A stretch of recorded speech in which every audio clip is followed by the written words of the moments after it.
Assalamualaikum.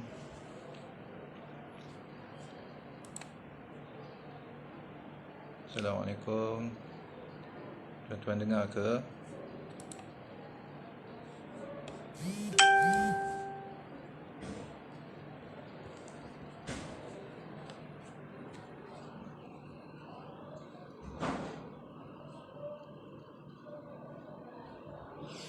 Assalamualaikum.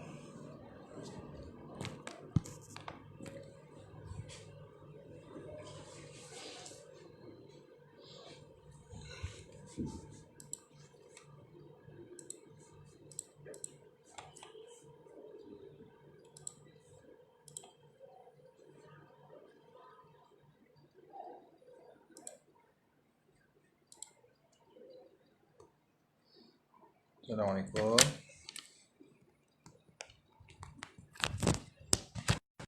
Assalamualaikum. Tuan-tuan dengar? Alhamdulillah.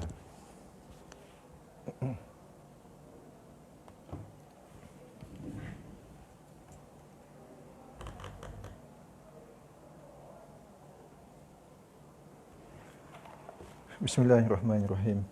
Assalamualaikum warahmatullahi wabarakatuh. Alhamdulillahillazi hadana lil iman wal islam wa ma kunna linahtadiya laula an hadanallah. Subhanaka la ilma lana illa ma 'allamtana innaka antal alimul hakim. Rabbi shrah li sadri wa yassirni amri wahlul 'uqdatam min lisani yafqahu qawli. Warzuqni fahma. Allahumma iftah 'alaina hikmataka wanshur 'alaina min khazaini rahmatika ya arhamar rahimin. Alhamdulillah, pertama sekali kita panjatkan syukur kepada Allah Subhanahu wa taala kerana pada petang ini masih lagi kita berpeluang sama-sama kita di perkongsian kita tentang satu buku yang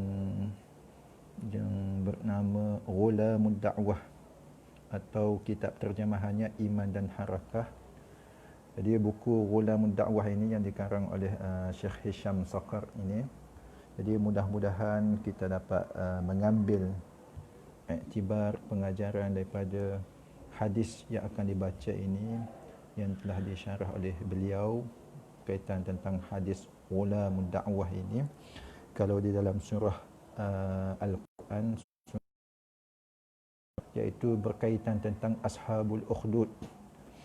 Jadi di sana agak panjang, jadi kita boleh ambil sedikitlah iktibar pengajaran yang boleh kita ambil untuk kita laksanakan dalam kehidupan kita. Tuan-tuan, puan-puan yang dirahmati Allah sekalian, alhamdulillah. Jadi kita teruskan lagi pertemuan kita pada petang ini.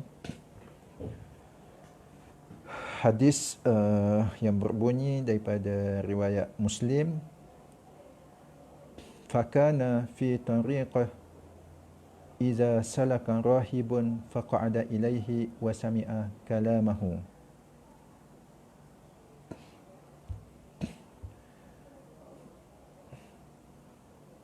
Maksudnya di perjalanannya menuju kepada ahli sihir terdapat seorang rahib, maka Ghulam bertemu dengannya dan mendengar pengajarannya.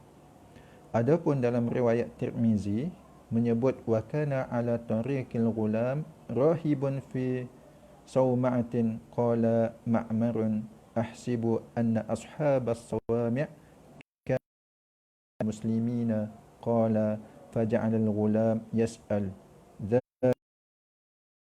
dharra bihi fala akhbarahu faqala innama a'budullah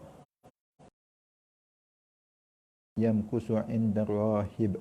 Maksudnya seorang rahib yang beribadah di gerejanya Ma'mar, iaitu salah seorang perawi hadis ini berkata, mereka yang berada dalam gereja ketika itu adalah golongan muslimin.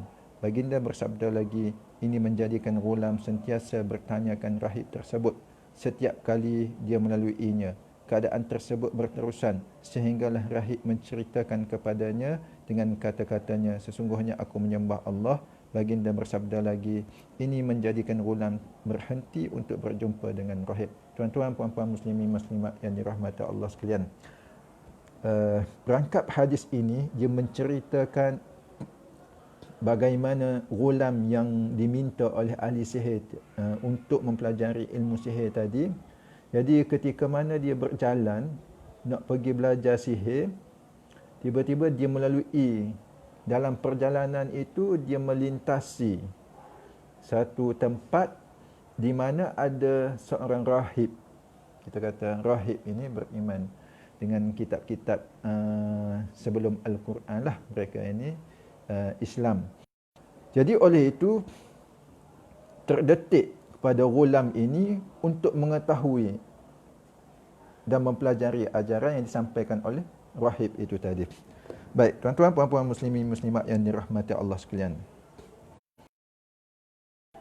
Penulis pengarang ini mengatakan bahawa mereka yang memerhatikan pendidikan ini akan menimbulkan persoalan di mindanya. Ghulam dan rahib mula terjalin. Baik. Kalau tuan-tuan lihat dalam rangkap yang dibacakan tadi,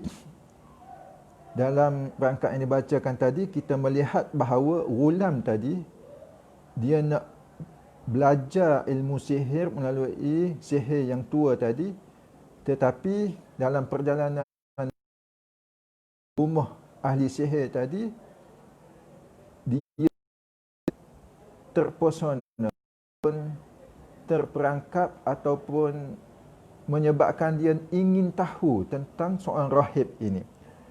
Jadi oleh itu bagaimana dia kenal ni? Ini yang mana ghulam ini mengenali rahib ini. Baik. Di sana mungkin ada kemungkinan. Pengarang menulis mungkin kemungkinan itu ada 3 kemungkinan kita lihat. Yang pertama, ghulam ketika dalam perjalanannya dia memerlukan pertolongan seperti minuman dan berteduh dan sebagainya. Maka dia mendapat rahib atau ada orang lain kepadanya, dengan itu rahib pun perlukan dan melayannya dengan baik serta melakukan perbincangan dengannya. Senang hati terhadap rahib tersebut, jiwanya mula tertarik kepada rahib itu dan dia mula menghadiri majlis rahib dan mendengar pengajarannya. Jadi kemungkinan yang ini boleh kena, iaitu mungkin dalam perjalanan yang agak jauh. Jadi ghulam ini dia mungkin berhajat akan pertolongan. Apabila perjalanan jauh mesti dia berhajat akan makan ke, minum ke, nak rehat sebentar. Jadi oleh itu maka orang yang ada di situ tunjuklah rumah rahib singgah. Ataupun ghulam tiba-tiba dia berhenti betul-betul depan rumah ini, keadaan yang terbuka baik kan. Jadi itu antara pertama mungkin dia mengenali rahib. Ghulam yang setiap hari melalui jalan yang berhampiran dengan, mungkin jarak daripada ke ahli sihir itu tak jauh mana, tapi penat jugalah.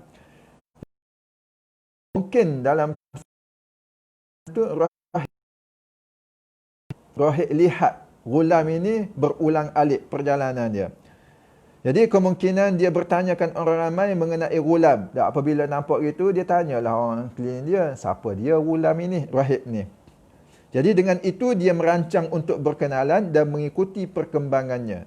Suatu ketika datanglah peluang yang dinantikan, maka rahib menggunakan peluang tersebut untuk melayannya dengan baik, berbual dan berbincang dengannya sehinggalah ghulam merasa senang hati dengan rahib. Dengan itu ghulam pun sentiasa menemuinya. Yang pertama tadi, mungkin ghulam itu dia berhajat kepada pertolongan. Jadi dia sampai tempat tu, dia nak pergi rumah siapa tak tahu, dia tanya penduduk di situ dan orang tunjuklah rumah rahib tersebut. Dan mungkin dia sampai tu tepat-tepat depan rumah rahib. Itu mungkin pertama dia boleh kenal. Maka rahib ni sambut dengan terbuka, layan ghulam ini dengan baik, bercakap. Okey, baik. Assalamualaikum. Boleh ke? Okey, kemungkinan yang kedua, rahib ni melihat ghulam ini sentiasa berulang-alik.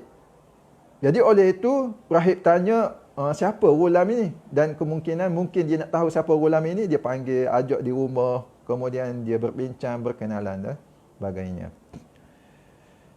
Kemungkinan yang ketiga, ghulam telah mendengar beberapa syubhat, kekeliruan atau tohmahan yang disebarkan oleh orang ramai terhadap rahib yang sedang beribadah itu. Tak. Mungkin yang ketiga ni, mungkin ghulam ni dengar ada orang kata, jangan kawan dengan rahib ni. Jangan menghampiri rahib ni. Sebab rahib ni bawa ajaran yang menyeleweng. Jadi dia tahu tohmahan itu, maka jadi mereka memberi amaran kepadanya supaya jangan berjumpa dengan rahib. Ini kemungkinan yang ketiga. Jadi dengan amaran itu, oleh kerana itu, ghulam ni nak tahulah sebab apa orang melarang untuk jumpa rahib ni. Kan? Adakah salah ajaran yang dibawanya? Maka ghulam ini dengan sengaja datang berjumpa rahib untuk mengetahui hakikat yang sebenar. Maka rahib berkenalan dengannya, melayannya. Maka apabila dia jumpa rahib ni, maka rahib ni dia layan, bercakap dengan baik, menyelesaikan masalah dia. Maka di sana kita melihat ghulam itu terpegun, terpesona dan terikat hati dengan rahib. Itu kemungkinan-kemungkinan yang ghulam ataupun rahib ini berkenalan. Walau bagaimanapun kita boleh ambil gitulah andaiannya, kemungkinannya dalam bentuk dakwah kita pada hari ini apabila kita mengenal seseorang. Baik. Tuan-tuan puan-puan yang dirahmati Allah sekalian. Jadi daripada rangkap hadis yang dibaca tadi dan kemungkinan rahib berkenalan dengan ghulam tadi, apa pengajaran yang boleh kita ambil ini? Yang pertama, seorang da'i ataupun pendakwah ini wajib berlemah lembut dengan orang ramai. Jadi da'i ni ataupun pendakwah, kalau kita kata rahib tadi tu, wajib berlemah lembut dengan orang ramai. Jadi kita nak kena sentiasa ada sifat lemah lembut, sopan santun. Kalau tidak, dia akan bersikap kasar dan keras hati. Kalau kita bersikap kasar, mungkin orang tu yang didakwah itu pun akan bersifat kasar dan keras hati. Seperti mana firman Allah dalam surah Ali Imran 159. Walau kunta faddan ghalidhal qalbi lam faddu min hawlik. Sadaqallahul azim. Surah Ali Imran 159. Maksudnya, kalaulah kamu bersikap kasar lagi keras hati, tentu mereka lari dari kelilingmu. Ini Allah tujukan kepada baginda Rasulullah sallallahu alaihi wasallam. Jadi kalau tidak, dia akan main kasar. Kalau kita bertindak kasar, mungkin dia lari daripada kita ataupun mungkin dia main kasar juga dengan kita. Jadi sebab itu kita nak kena berlemah lembut dengan sesama manusia ini. Dengan itu ia sendiri memusnahkan benih-benih penerimaan dan sokongan mereka. Da'i juga akan berada jauh daripada masyarakat yang ingin diubah dan dibawa kepada kebenaran yang jelas. Da'i telah menghalang dirinya sendiri daripada mendapat ganjaran yang besar. Bahkan apa yang diperolehi ialah dosa sekiranya orang ramai bertindak menentang dakwah. Kalau kita bersifat kasar, mungkin orang akan bertindak kasar dengan kita, bahkan menyebabkan dosa. Sebab apa? Orang menentang dakwah atau perbuatannya itu menjadi fitnah kepada dakwah. Wal'iyazubillah. Kita tak mahulah. Yang kedua, da'i wajib menggunakan peluang yang ada dengan baik dalam hubungannya dengan orang ramai. Jadi kita nak kena ambil peluang. Peluang ini dengan keadaan yang sangat baik. Jadi ini bertujuan untuk membina hubungan dengan mereka dan mengeratkan serta memperkukuhkan dengan berlalunya hari-hari. Jadi kita nak ambil peluang. Bagaimana kita melihat rahib ambil peluang untuk berkenalan dengan ghulam. Jadi ghulam ini setiap hari dia akan berjumpa dengan rahib. Setiap hari dia singgah dengan rahib. Sebab apa? Dengan sifat yang rahib tunjukkan kepada ghulam tadi. Lemah lembut, ramah, mesra dan sebagainya. Jadi yang ketiga, Apa yang boleh kita ambil dari sudut dakwah ini? Tidak sepatutnya da'i merasa sempit dada ketika mendengar syubhah dan penipuan serta tohmahan yang dilontarkan kepadanya. Jadi kan kita tengok kemungkinan-kemungkinan itu bagaimana Ghulam ini mengenali rahib. Orang kata, rahib ni kita jangan dekatlah. Dia ni bawa ajaran yang sesat. Tak betul dan sebagainya. Jadi bagi kita seorang da'i, kita jangan rasa sempit dada ketika mendengar syubhah dan penipuan serta tohmahan yang dilontarkan kepadanya. Kan? Sebabnya kalau kita tengok bagaimana baginda Rasulullah sallallahu alaihi wasallam menerima tohmahan, kejian, siksaan sehingga kan dilempar dengan najis-najis haiwan, dilempar dengan batu, apakah kita ni seorang manusia yang biasa? Jadi kita nak rasa begitu.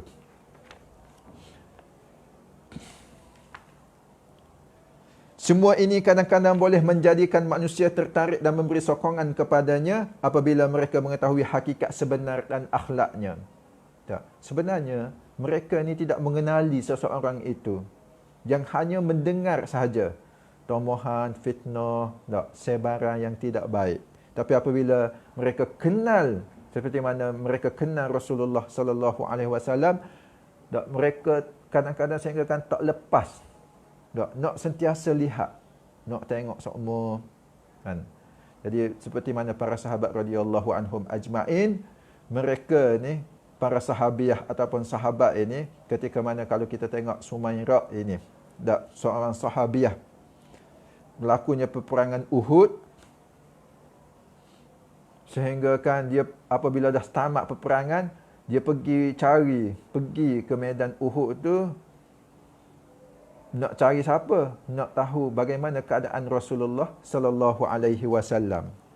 Apabila sampai di medan Uhud tu, sahabat kata, ni ayah kamu dah syahid. Ni suami kamu dah syahid. Jadi Sumairah ni dia tak menghiraukan apa yang diperkatakan. Tapi dia nak tanya mana Rasulullah, bagaimana keadaan Rasulullah. Apabila dah mendapati Rasulullah dalam keadaan yang baik, selamat, maka tenang hati dia, tenang jiwa dia. Jadi ini mereka yang mengenali sifat baginda Rasulullah sallallahu alaihi wasallam.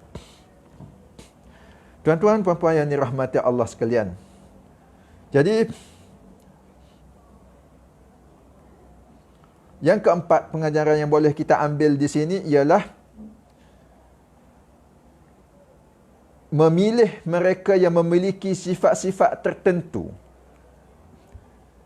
Jadi, kalau kita lihat ahli sihir ni, dia memberi syarat kepada raja, iaitu dia nak ghulam yang ciri-cirinya macam mana. Kan? Jadi, ahli sihir ni dia minta ghulam yang cerdik, cepat faham, mampu menerima untuk diajarkan kepadanya ilmu sihir. Jadi maka para da'i kepada Allah hendaklah menjadikan orang yang mempunyai ciri-ciri yang menonjol, kesediaan yang baik, peribadi yang terbilang sebagai sasaran dakwah dan tarbiyah mereka, serta membina ummah pejuang yang diciptakan melalui golongan seumpama ini. Jadi oleh itu, para pendakwah ataupun da'i, dia nak memilih mad'u dia ini, mestilah mempunyai ciri-ciri yang tertentu, yang memiliki kemampuan yang tertentu untuk menerima bebanan, nak melaksanakan dakwah ini. Jadi dia mesti menunjukkan khusus. Jadi mengambil sebab-sebab iaitu memilih anasir-anasir terbaik dan bersungguh-sungguh mentarbiah mereka adalah dibenarkan oleh syarak. Jadi kita nak kena pilih ataupun melihat anasir-anasir ini supaya kita dapat mentarbiah. Mudah kita nak mentarbiah ini dengan orang yang memiliki ciri-ciri ataupun kemampuan yang baiklah. Jadi ciri-ciri ini tidak salah kita memilih. Tidak salah. Maksudnya kita nak memilih Ahli sihir sendiri pun kita tengok ahli sihir ni nak memilih ghulam yang mempunyai ciri-ciri yang cerdik, pandai, yang mudah faham, cepat faham. Jadi kita pun begitu juga. Tak? Seorang da'i, seorang pendakwah nak memiliki ataupun nak mencari orang yang nak melaksanakan tugas ini, menyampaikan Islam ini juga, kita nak kena pilih ciri yang macam ni. Kerana apa? Kerana di dalam Al-Quran itu pun telah menceritakan kepada kita bagaimana kisah Jalut dan Talut. Tak? Bagaimana kisah Talut. Jadi dia ada ciri-ciri dia. Dia ada ciri-ciri dia. Kerana apa? Firman Allah Subhanahu wa taala, kerana Al-Quran juga membezakan di antara beberapa golongan manusia dengan golongan yang lain. Kalau kita lihat dalam Surah An-Nisa ayat 95 dan 96. Maksudnya tidaklah sama keadaan orang yang duduk, iaitu tidak berperang dari kalangan orang-orang mukmin tanpa ada keuzuran dengan orang yang berjihad pada jalan Allah dengan harta dan jiwanya. Dua-dua orang mukmin, tapi seorang duduk tak berperang, seorang lagi berperang dengan harta dan jiwa dia.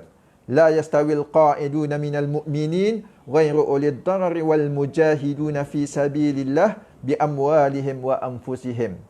Adapun Allah juga sebut di dalam surah Al-Hadid ayat 10. A'udzubillahi minasyaitonir rajim. La yastawi minkum man anfaqa min qablil fathi wa qatal ulaika a'zamu darajatan minal ladzina anfaqu min ba'du wa qatalu. Tidak sama di antara kamu orang yang membelanjakan hartanya dan berperang sebelum pembukaan kota Mekah. Mereka lebih tinggi darjahnya daripada orang yang membelanjakan dan berperang selepas itu. Jadi tak sama. Kedua-duanya beriman kepada Allah. Tapi berbezanya orang yang berinfak di jalan Allah sebelum pembukaan kota Mekah lebih tinggi darjah dia berbanding orang yang berinfak jalan Allah selepas pembukaan kota Mekah. Jadi di sana kita melihat perbezaan-perbezaan, kemudian pemilihan-pemilihan anasir di sini untuk sama-sama kita memilih. Jadi tuan-tuan puan-puan yang dirahmati Allah sekalian. Jadi kalau tuan-puan melihat mungkin dengan sedikit yang ada ni lagi dengan apa yang disebut ini. Jadi tentang pemilihan ini, bagaimana kalau kita melihat sahabat-sahabat radhiyallahu anhum ajma'in memilih. Tak? Kalau kita lihat Umar Al-Khattab radhiyallahu anhu, dia memilih sahabat-sahabat ini setelah dilantik menjadi khalifah dan dia dibunuh. Tak? Dia ditikam dan beberapa hari dia masih lagi hidup. Jadi di situ untuk dia memilih untuk melantik pengganti khalifah ini. Maka di sana Sayyidina Umar menyebut, semoga Allah merahmati Abu Bakar. Beliau adalah orang yang lebih mengetahui mengenai rijal daripada aku. Jadi Abu Bakar ini Rasulullah lantik pemilihan Abu Bakar As-Siddiq radhiyallahu anhu sebagai khalifah menggantikan kewafatan Nabi sallallahu alaihi wasallam. Cuma Khalifah Abu Bakar ini dia terus memilih Umar sebagai khalifah mengganti dia. Kan? Kerana Khalifah Abu Bakar ini dia mengenali rijal ini, siapa yang nak menggantikan. Ini Umar kata.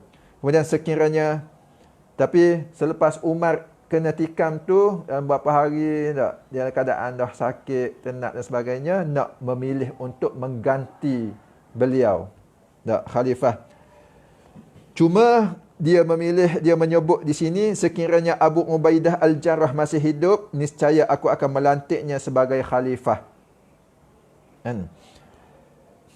Kalau Tuhanku bertanya, maka aku akan menjawab, aku mendengar Nabimu bersabda, sesungguhnya dia adalah pemegang amanah, aminul ummah. Kan? Sebab apa dia pilih Abu Ubaidah?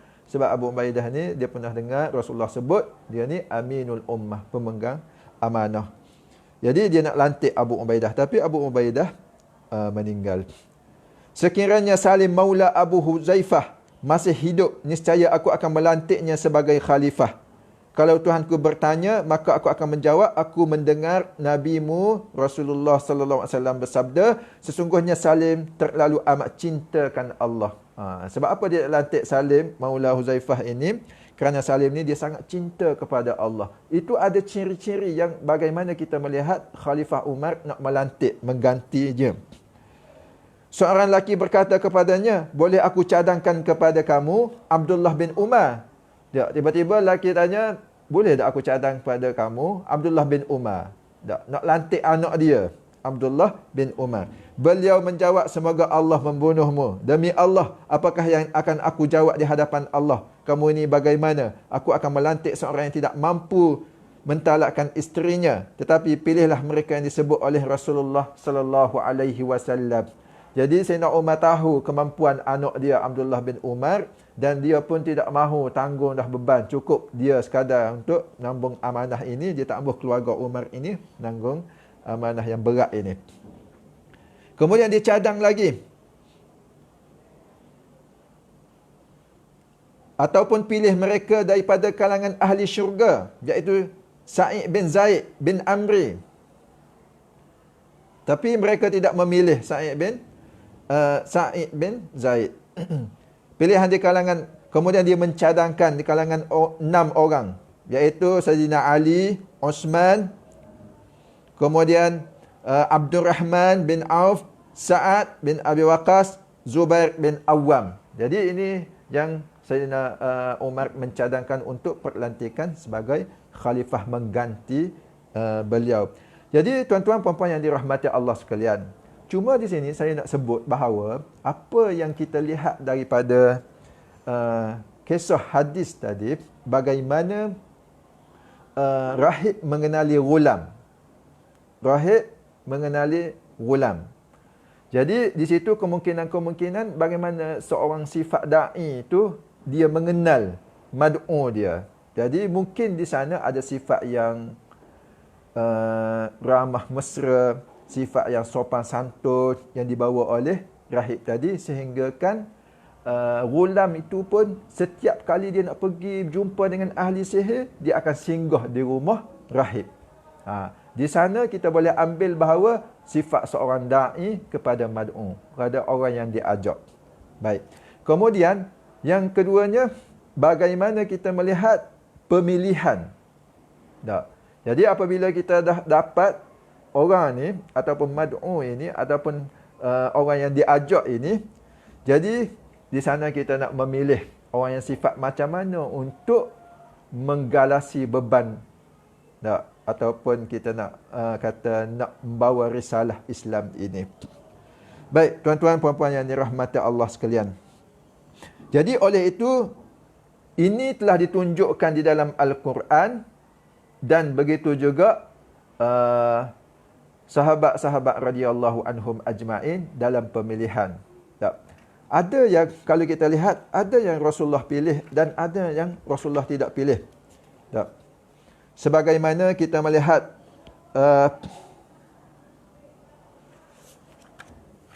beberapa orang sahabat radhiyallahu anhum, kita melihat Rasulullah memilih Abu Bakar dan Umar sebagai pembantunya dalam beberapa hal. Kemudian baginda sallallahu alaihi wasallam juga melantik Usamah bin Zaid sebagai ketua tentera yang terdiri daripada Abu Bakar dan Umar. Dalam peperangan tu Abu Bakar dan Umar ada, tapi Rasulullah pilih Usamah bin Zaid radhiyallahu anhum ajma'in. Begitu juga baginda memilih Dahiyah Al-Kalbi sebagai duta baginda berjumpa Kaisar Raja Rom, dan beberapa orang sahabat lagi lah yang Rasulullah memilih. Di sana mungkin para sahabat ini ada keupayaan-keupayaan, kemampuan-kemampuan. Tapi bagaimana baginda memberitahu kepada Abu Zar bahawa beliau tidak layak memegang jawatan sebagai ketua kerana kelemahannya. Begitu juga ada juga Rasulullah beritahu kepada Abu Zar, kamu tak layak untuk memegang amanah jawatan. Jadi tidak diberi. Jadi itu apa yang dimiliki oleh baginda Rasulullah sallallahu alaihi wasallam tentang para sahabat radhiyallahu anhum ajma'in. Jadi di sana kita nak melihat bahawa persediaan untuk melahirkan generasi yang akan datang ini yang perlu memiliki ciri-ciri yang insya-Allah kita akan lihatlah. Maksudnya yang disebut oleh Al-Quran, yang disebut dalam hadis Nabi sallallahu alaihi wasallam. Jadi tuan-tuan puan-puan yang dirahmati Allah sekalian. Jadi saya rasa sekadar itu saja untuk petang ini. Mudah-mudahan kita akan sambung lagi. Jadi adakah kita ni nak sampaikan dakwah ini, nak sampaikan risalah Islam ini hanya orang cerdik saja ke? Hanya orang baik saja ke? Ataupun hanya orang yang ada kemampuan tertentu sahaja ke? Jadi insya-Allah kita akan sambung di minggu hadapan berkaitan tentang syarah hadis ini yang disampaikan oleh Syekh Hisham Sakar ini. Mudah-mudahan kita boleh ambil iktibar bersama dah dalam konteks kita pada hari inilah, untuk kita sama-sama melaksanakan tugas dan tanggungjawab kita ini untuk kita sebar luaskan tentang keindahan, kemuliaan Islam kepada masyarakat dunia seluruhnya. Jadi saya rasa sekadar itu saja, yang baik daripada Allah Subhanahu wa taala, yang lemah dan kurang daripada saya sendiri saya mohon ampun. Wabillahi taufiq wal hidayah. Assalamualaikum warahmatullahi wabarakatuh.